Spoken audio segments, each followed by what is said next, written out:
Why are there so many ghost towns in Greenland? Greenland is an autonomous territory in the Kingdom of Denmark. It is the largest island in the world. Its largest city and capital is Nuuk.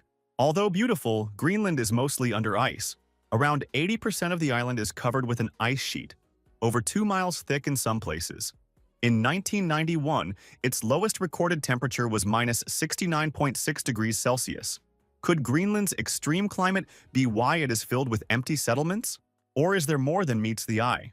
If you stick around long enough, you will find all the right answers. Here is a gentle reminder to subscribe to our channel if you still haven't done so. With no further ado, let's get started on why there are so many ghost towns in Greenland. Early abandonment. Despite its intense temperatures, Greenland was inhabited from around 2500 BC by various pre-Inuit immigrants, beginning with the Saqqaq people who migrated from Canada around 500 BC and ending with the Dorset people around 1000 to 1500 CE. These pre-Inuits hunted for seals on the sea ice and musk ox across the tundra. During the summer, they lived in tented structures, and during the winter, they lived in heavier stone structures. Their camps also had a communal tent, otherwise known as qalgiq, where the elders of the community gathered in. Sadly, those early cultures left Greenland and never looked back, despite the ingenuity and resilience they possessed. What went wrong?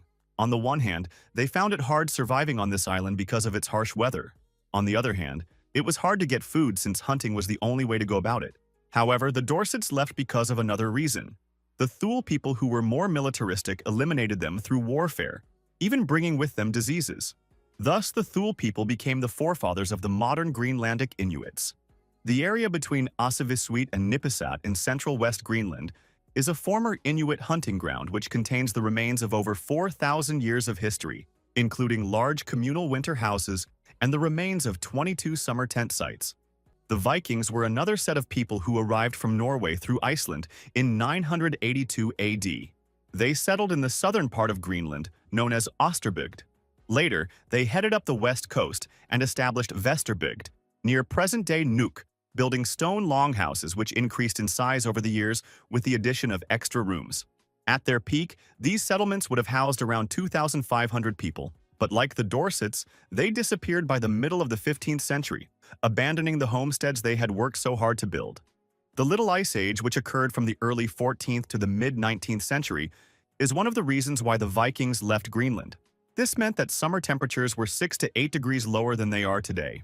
Also, a recent archaeological study reveals that the Little Ice Age caused a significant sea level rise around 3.3 meters between 1000 to 1450 CE.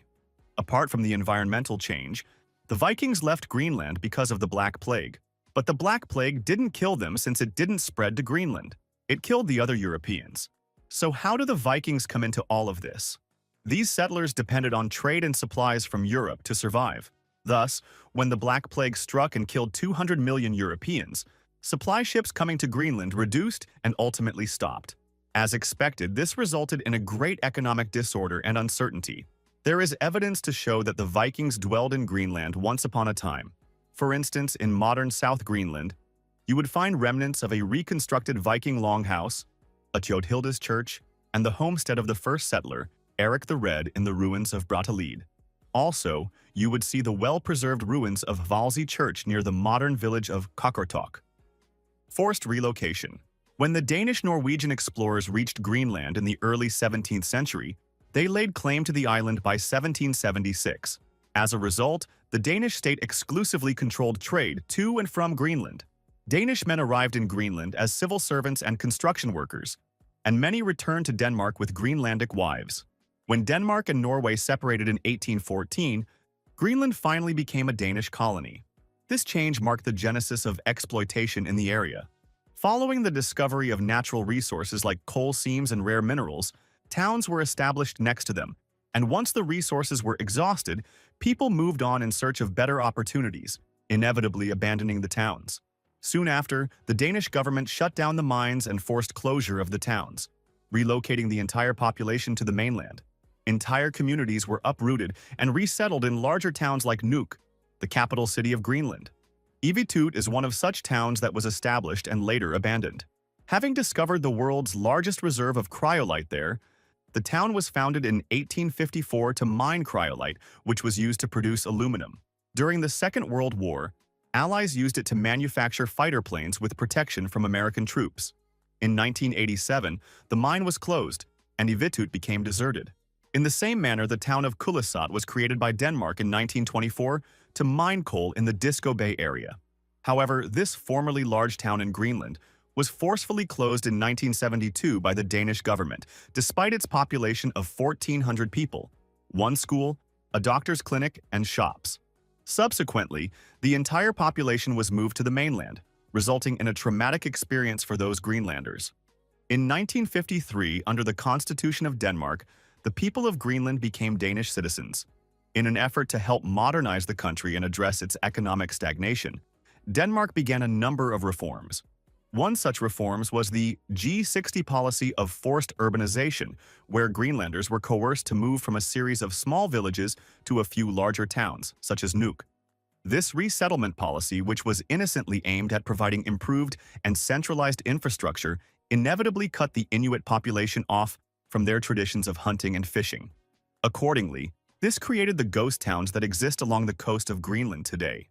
Ata and Saqqaq are evidence of the dark history created by the G60 policy. These colorful but abandoned villages are homes to formerly inhabited houses depicted by wide-open doors, hastily painted initials, a set of fading handprints, and wooden crosses in the graveyards which are being gradually destroyed by the wind. The far-reaching result of this unwise measure, implemented by the Danish government, is that over half of Greenland's population live in the three largest towns, namely Nuuk, Sisimiut, and Ilulissat. Moreover, there is a severe shortage of housing, so much so that the waiting list for some apartments in Nuuk is 20 years. At the same time, there is a high rate of unemployment since the resettlers were hunters and fishermen. This means that they do not possess skills for a larger community. Okatsut, a cluster of yellow, blue, and red buildings on the rocky western coast of Greenland, has been shrinking for decades.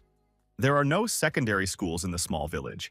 This means that all the primary school kids in Okatsut must leave if they are to further their education. Just like the other settlements, many Greenlanders here are leaving for more urban centers, both in Greenland and abroad, in search of educational and occupational opportunities that do not exist where they reside. In spite of its long and dark history, Greenland's ghost towns need not have a sad ending of loss and desolation. Thankfully, awareness of the cultural importance of Greenland's monuments and the abandoned towns as cultural heritage tourism sites have gradually increased. Similarly, villages abandoned in the latter half of the 20th century are now emerging as both educational settings and tourism destinations for locals. These are only a few of many positive reports from Greenland. It is fair to say that Greenland's ghost towns are finding new purpose and are no longer entirely abandoned. So when next you think of Greenland, resist the urge to think of a deserted island, because it has found a new purpose for a vibrant living history. Don't hoard this video. Kindly share it with your friends and give it a thumbs up. See you in our next video. Thank you for watching this video. Please don't forget to subscribe and turn on the notification bell.